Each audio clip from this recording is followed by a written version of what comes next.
আসতেছে জিলহাজ মাস। এই জিলহাজ মাসের 10 তারিখ সারা পৃথিবীর সকল মুসলিমরা ঈদুল আজহা অর্থাৎ কুরবানি করবে।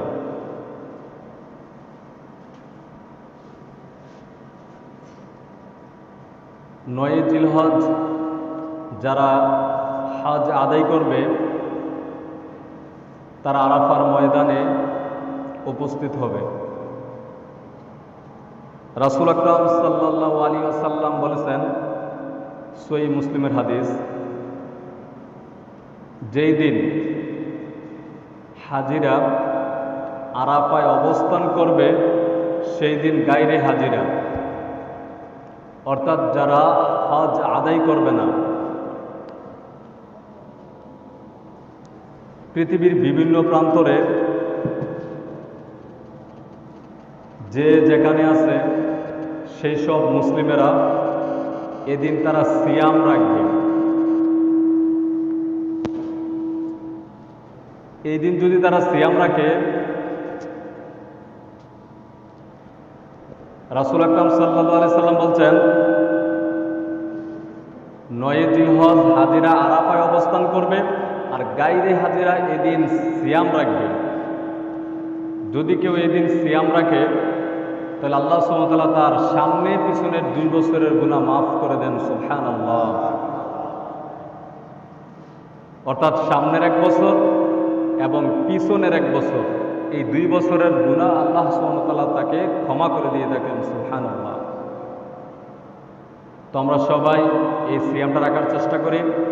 এটা হচ্ছে 9 জিলহজ অর্থাৎ বাংলাদেশে আমরা যেদিন কুরবানি করি এর 2 দিন আগে। আবারও বলার চেষ্টা করি, বোঝার চেষ্টা করেন, রাসূল আকরাম সাল্লাল্লাহু আলাইহি ওয়াসাল্লাম এখানে তারিখ নির্ধারণ করেন নাই। রাসূল আকরাম সাল্লাল্লাহু আলাইহি ওয়াসাল্লাম বলছেন, যেই দিন হাজিরা আরাফায় অবস্থান করবে সেই দিন গায়রে হাজি যারা হজ আদায় করে না, অর্থাৎ ওই বছর ওই মুহূর্তে হজে নাই, ওই দিন তারা কি করবে? যারা গায়রে হাজি তারা সিয়াম আদায় করবে। তাহলে বোঝা যায় যেই দিন সিয়াম মানে যেই দিন হাজিরা আরাফা অবস্থান করবে ঠিক সেই দিনে আমাদেরকে সিয়াম রাখতে হবে। আমাদের দেশে অনেকে দেখা যায় এর পরের দিন রাখে, অথচ আহলে হাদিসদের অন্যতম একজন আলেম, যিনি সৌদি আরব ধাম্মামের কালচার সেন্টারের প্রধান মতিউর রহমান মাদানী, তিনি একবার এক লেকচারে বলেন যে বাংলাদেশে অনেক মুসলমান দেখা যায় পরের দিন তারা সিয়াম রাখে, অথচ সেই দিন একজন মানুষও সেখানে অবস্থান করে না। রাসূল আকরাম সাল্লাল্লাহু আলাইহি ওয়াসাল্লাম সিয়াম রাখাটার শর্ত দিয়েছেন, যেদিন হাজিরা আরাফায় অবস্থান করবে ঠিক ওই দিনই গায়রে হাজি যারা তারা সিয়াম রাখতে হবে।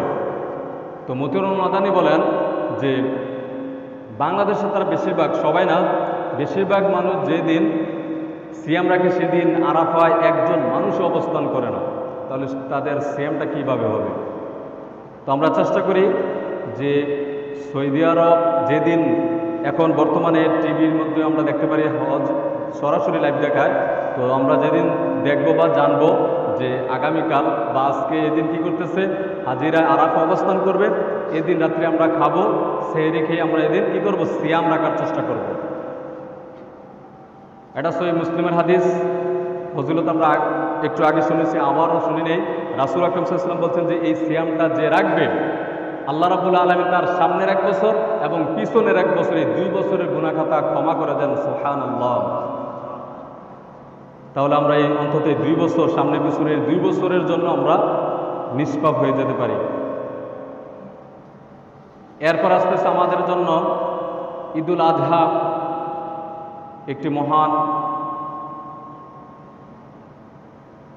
ইবাদতের বিষয়, যেটা আমাদের পিতা ইব্রাহিম আলাইহিস সালাতু ওয়াস সালাম এবং তদীয় পুত্র ইসমাঈল আলাইহিস সালাতু ওয়াস সালামের সাথে সংযুক্ত। ইনশাআল্লাহ এই ব্যাপারে আগামী জুমাতে বিস্তারিত আলোচনা হবে। তো আমরা আরো কয়েকটা মাসালা এই ব্যাপারে জেনে নিই। যখন জিলহজ মাসের চাঁদ উঠবে তখন থেকে যারা কুরবানি করবে এবং কুরবানি করবে না তাদের জন্য সৌন্দর্য, তারা কি করবে সেদিন থেকেই তাদের শরীরের কোনো পশম এবং তাদের নখ যেন তারা না কাটে। রাসূল সাল্লাল্লাহু আলাইহি ওয়াসাল্লাম বলছেন যে তাহলে কি হবে, তারা যদি চাঁদ ওঠার আগেই কেটে নেবে, প্রয়োজন বোধে তাদের চাঁদ ওঠার আগেই এগুলো কর্তন করে নেবে। যখন চাঁদ উঠে যাবে তারা এগুলো রেখে দেবে এভাবেই। এই 10 দিন পরে তারা কুরবানি করার পরে এগুলো যখন কাটবে, তাহলে প্রত্যেকটির জন্য তাদের আমলনামায় এক একটা কুরবানির সমান সওয়াব আল্লাহ সুবহানাহু ওয়া তাআলা লিখে দেবেন। সুবহানাল্লাহ। আমরা এই আমলটাও করে নিতে পারি।